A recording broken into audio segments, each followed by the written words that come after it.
কল্কি 2898 এডি সিনেমার সিকুয়েল থেকে নিজ উদ্যোগে সরে এসেছেন অভিনেত্রী দীপিকা পাড়ুকোন। দীপিকা স্পষ্ট করেছেন এটি তার নিজস্ব সিদ্ধান্ত, তবে নির্মাতা বলেছেন সময় ও দায়বদ্ধতার অভাবের কারণে তাকে বাদ দেওয়া হয়েছে।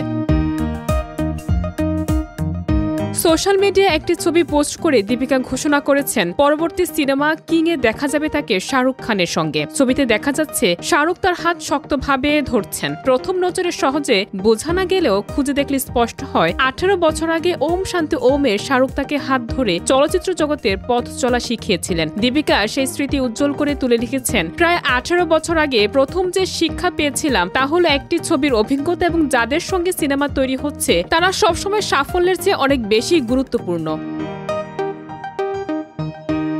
তিনি আরও উল্লেখ করেছেন এই শিক্ষার সঙ্গে তিনি একমত এবং এভাবেই প্রত্যেক সিদ্ধান্ত নেওয়ার সময় তা মাথায় রাখবেন। হ্যাশট্যাগে কিং এবং ডে ওয়ান থাকায় নতুন সিনেমার বিষয়টি স্পষ্ট। এই পোস্টে মন্তব্য করেছেন স্বামী রণবীর সিংও। অনুরাগীরা দীপিকার সূক্ষ্ম বার্তা ও নতুন সিনেমার ঘোষণা উভয়কেই মুগ্ধ হয়ে দেখেছেন।